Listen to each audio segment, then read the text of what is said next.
The feeling of being watched is one of our most primal fears. For these people, it wasn't a feeling. It was a reality, a threat that grew closer each night until it was right at their door. Tonight, we examine the case of Alex Miller, a collection of digital fragments that paint a terrifying picture of a man's descent into paranoia, or something far worse. It began, as these things often do, with a sense of new hope, a new house, a fresh start. The digital photos Alex sent to his family show a quaint, two-story home at the end of a cul-de-sac. The neighborhood was impossibly quiet. The kind of quiet that seems peaceful at first, but slowly begins to feel like a held breath. The trees that bordered his backyard were a dense, dark wall of green. The first anomaly was small, almost comical.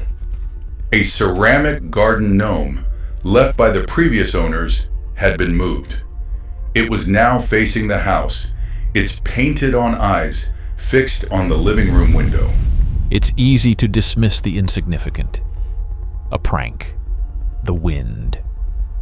Our minds create logical explanations to keep the deeper, more unsettling possibilities at bay. A week later, Alex texted, "Can't shake the feeling I'm being watched." He described standing at his kitchen sink at night and seeing a flicker of movement in the blackness of the trees. He dismissed it as a deer, an animal. But the feeling persisted. It was a weight on his skin, a prickling at the back of his neck that was most intense when his back was to a window. This is the first piece of media Alex captured. A photograph taken with his phone, aimed at the tree line where he saw the movement. He was trying to see if the flash would reveal anything. These 2 points of light.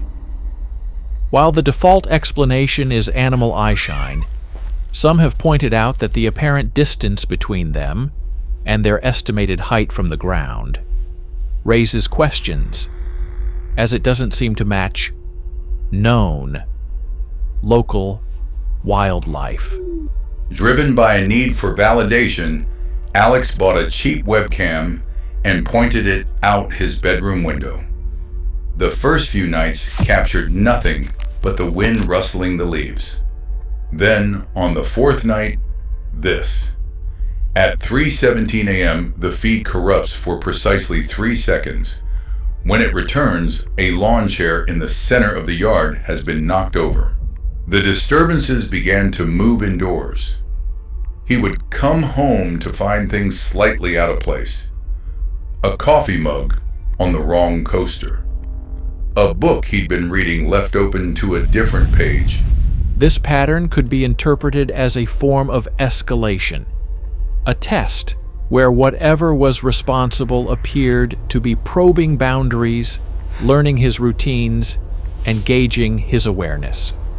The feeling of being watched was now constant. He started hearing sounds, a faint, rhythmic tapping that seemed to come from inside the walls. He recorded the audio on his phone. He began documenting everything. He found markings etched into the wood of his back fence. In his view, they didn't look like random graffiti. They appeared precise, geometric, and resembled something like a circuit diagram. He spent hours online trying to identify the symbols, cross-referencing them with everything from ancient languages to obscure codes. His search turned up no matches, leading him to believe they might be entirely unique. This could be seen as a crucial detail. If it wasn't random vandalism, what was it? Theories range from it being a form of communication, a message, to something more complex, like a schematic. The following morning, he found something on his front porch. It was a small wooden object, crudely carved. It resembled a person, but its limbs were too long, its head too small. He threw it away, disgusted. But the next day it was back, placed in the exact center of his doormat. This time it was accompanied by a single dead blackbird.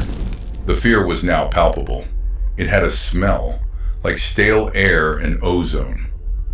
He stopped sleeping, surviving on coffee and adrenaline, his eyes constantly scanning the footage from the webcam. He's trapped in a feedback loop of terror. The lack of sleep heightens the paranoia, which in turn makes him more susceptible to the psychological pressure being applied. And then he captured it, the clearest evidence yet.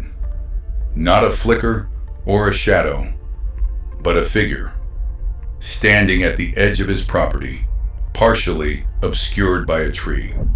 It didn't move. For 4 hours, from 1 a.m. to 5 a.m., it stood there, a silent, unblinking sentinel, just watching. The footage is a single terrifyingly static shot. When dawn broke, it was simply gone, not walked away. In one frame, it is there. In the next, the space is empty, as if it was never there at all. Looking at an enhancement, the proportions seem unusual. The limbs appear elongated, and the torso narrow. Some who have analyzed the footage argue that this makes a simple costume explanation less likely, pointing to the figure's seemingly unnatural build.